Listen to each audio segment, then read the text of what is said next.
বাড়িতে ছোটোখাটো একটা প্রোগ্রাম ছিল, তো ভাবলাম আজকে আমি নিজে হাতেই রান্না করব।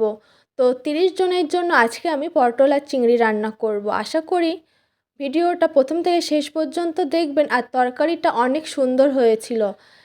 অনেকটা ঝুঁকি নিয়ে রান্না করতে চলেছি পটল আলু আর চিংড়ি মাছ।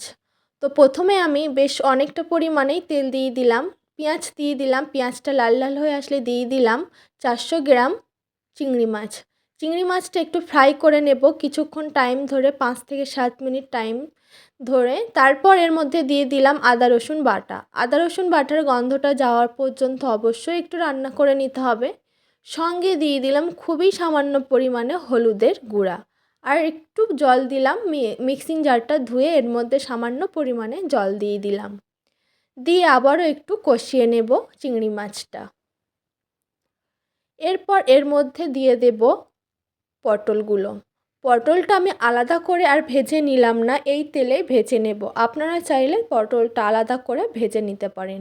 অনেকজনের রান্না যেহেতু ছিল, তাই পটলের পরিমাণটা বেশ অনেকটাই ছিল, তো এক্সট্রা করে আর ভেজে নিলাম না। দিয়ে দিলাম আলুগুলো। পটল ভেজে নেওয়ার পরে দিয়ে দিলাম আলুগুলো। আস্তে আস্তে সমস্ত গুঁড়ো মশলা দিয়ে দেব। দিয়ে দিলাম কাশ্মীরি লঙ্কার গুঁড়ো, ধনিয়ার গুঁড়ো, জিরার গুঁড়ো, মরিচের গুঁড়ো, আর দিয়ে দিতে হবে আবারও একটু লবণটা অবশ্যই স্বাদ বুঝে দিতে হবে, আর দিয়ে দিতে হবে লঙ্কার গুঁড়ো। তারপর মশলাটা সবজির সঙ্গে আমি মিশিয়ে নিলাম। ভালো করে মেশানোর পরে ভালো করে একদমই লো আঁচে, মানে চুলোর যে আঁচটা ছিল সেটা একদমই লোতে ছিল। হালকা করে মিশিয়ে নেওয়ার পরে এর মধ্যে দিয়ে দেব উষ্ণ গরম জল। জলটা দেওয়ার পরে আমি ঢাকনা দিয়ে কিছুক্ষণ টাইম ধরে রান্না করে নিলাম। তো প্রত্যেকটা টাইম তো আর বলা যায় না, তো সেই বুঝে রান্নাটা করতে হবে। তারপর ঢাকনাটা তুলে নিয়ে আবারও ভালো করে কষিয়ে নেব। এরকম একদম মাখো মাখো হয়ে আসলে আবারও দিয়ে দিতে হবে গরম জল। গরম জল দিয়ে রান্না করলে আমার তো মনে হয় খাবারের টেস্টটা একটু বেশিই ভালো লাগে।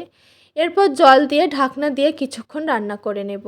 আর এক হাতে রান্না চলছে, এক হাতে ভিডিও চলছে, ওই কারণে আমার রান্নাটা হেলাদোলা হয়ে গেছে। তো তৈরি হয়ে গেছে পটল আলু চিংড়ির তরকারিটা। সত্যি খেতে অসাধারণ হয়েছিল। আপনাদের কেমন লাগলো অবশ্যই কমেন্ট করে জানাবেন। ভালো লাগলে অবশ্যই বাড়িতে ট্রাই করবেন।